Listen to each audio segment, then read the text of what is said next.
अब समग्रमा खेलको बारेमा भन्दाखेरि हाम्रो सबभन्दा पहिलो कुरा मेरो टिमको कुरा गर्ने हो भने हामी चाहिँ अब जुनियर म्याच एक्सपिरियन्स जसै आज 10 नम्बर जो सेटर खेल्दै थियो त्यसको पहिलो म्याच अनि हाम्रो त्यो लिब्रो थियो त्यसको पनि पहिलो म्याचै पहिलो म्याच खेलेको होइन।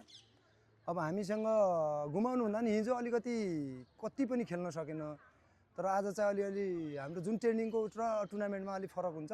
टुर्नामेन्टको ट्रेनिङको जस्तो हामीले के अरे उचाइ पाएनौँ, तर अब समग्रमा भन्ने भने आज चाहिँ अलिकति राम्रो नै खेले। तर अब हामीसँग समस्या भनेको म्याच एक्सपिरियन्स हुँदैन।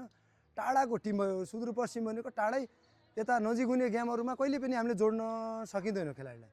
जोड्न नसक्यो भने कस्तो हुन्छ भने म्याच एक्सपिरियन्स अनिवार्य रूपमा चाहिन्छ। अब सबै अरू बाँकीका 5वटा टिममा राम्रो राम्रो प्लेयरहरू, नेपालको टिमबाट खेलेका प्लेयरहरू, थुप्रै वर्षसम्म खेलेका प्लेयरहरू भएको कारणले गर्दा हाम्रो त समस्या नै त्यही हो। कहाँनिर हान्दा के हुन्छ, कसो गर्दा के हुन्छ, कसलाई हान्दा त्यो के अरे हामी विन हुन्छौँ भन्ने कुराहरू त्यति म्याचको स्ट्राटेजी हाम्रो खेलाडीहरूले उ गर्न सक्दैन। त्यसै कारणले हामीले हार्बे गर्नु स्वाभाविकै लाग्छ मलाई। तेस्रो सेटमा चाहिँ अलि कुनै समय चाहिँ 2-2 पनि लिड गरेको थियो हैन? हजुर, त्यो हुँदाखेरि चाहिँ के यो तेस्रो सेट चाहिँ आफ्नो पक्षमा पार्न सकिन्छ भन्ने के आशा थियो कि? आशा भन्दा पनि हामीभन्दा उनीहरू कयौँ गुणा राम्रो टिम हो होइन। अब आशा भन्दा पनि मेरो हिजो पनि आशा के थियो, हामी हार्न चाहिँ हाऱ्यो भने पनि सम्मानजनक हार्छौँ भन्ने एउटा अपेक्षा थियो। आज पनि सेम त्यही गरेको थियो। आज चाहिँ अलिअलि हिजोको भन्दा केही सुधार भयो। अब भोलि झन् म्याचहरू मिल्दै जान्छ।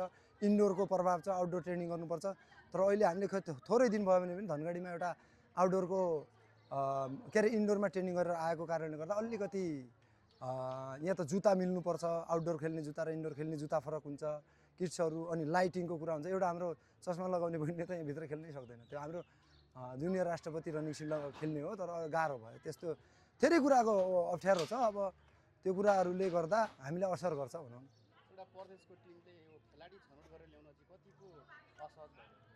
अब खेलाडी छनौटमा कस्तो छ भने अब समस्या चाहिँ हाम्रो सुदूरपश्चिममा ट्रेनिङ हुने ठाउँ भनेको 2टा हो, धनगढी र महेन्द्रनगर। अब समग्रमा प्रदेशमा योभन्दा सायद 1-2 जना छुट्यो होला, नत्र अब हाम्रो महिला भलिबलमा अलिकति कमै नै छन् होइन खेलाडी सहभागिता। यो त धनगढीको ट्रेनिङ सेन्टरको मात्रै खेलाडी हो।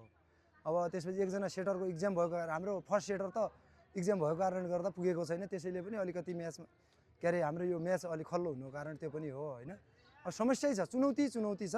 त्यसका बावजुद पनि हामी अब तपाईँहरू अब सबै हाम्रो प्रदेश खेलकुद परिषद, हाम्रा विभिन्न जस्तै अब साँभे बगर नगरपालिका स्पेसली योपालि हामीलाई सहयोग गर्यो अनि विभिन्न माध्यमहरूबाट हामीलाई सहयोग गरेर जे होस् हामीले यो एउटा प्रतिष्ठित टुर्नामेन्टमा भाग लिन सफल भयौँ भनौँ न।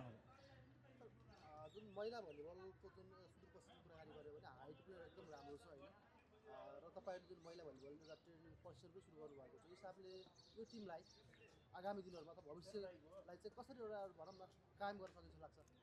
भविष्य त सोच त ठुलो थियो। हेर्नुहोस्, आशा पनि अबको 2-3 वर्षमा यो टिमलाई चलाउन पायो भने हामी पनि भोलि मेडलको दावेदारी हुन्थ्यौँ होला। तर समस्या छ हामीसँग, भर्खर अहिले 11-12मा पढ्ने भएको कारणले गर्दा अलिकति हामीले यसलाई टिममा हिँडाल्न सक्यौँ। अब जब हामी 12 पास गर्छौँ त्यसपछि लगभग यिनीहरूको घरको समस्या, अब त्यहाँ कुनै पनि व्यवस्था छैन, केही छैन। अब तिनीहरूलाई कसरी रोक्ने भन्ने, अब तिनीहरू पलायन हुन्छन् बिस्तारै अब विभागीय टोलीहरूमा पलायन हुन्छन्। हामीले त कसो हो भने बेसी कुराहरू बनाइदिने हो, तल्लो लेभलको खेलाडी तयार गरिदिने हो। टुर्नामेन्टमा राम्रो भाग के अरे लियो भने अब अहिले यहाँ खेलाडीहरू खोज्दैछन्। अब तिनी खेलाडीहरूलाई भोलि तिनीहरूको भविष्य राम्रो होस् भनेर अब यसलाई मेडललाई टार्गेट गर्ने हो भने मेडल ओरिएन्टेड ट्रेनिङ गराउने हो भने हामीलाई 2-3 वर्ष अझै यो टिमलाई राख्नुपर्छ भन्ने मलाई लाग्छ। त्यसैले ओके, समय र सम्मानलाई धेरै धेरै धन्यवाद। धन्यवाद।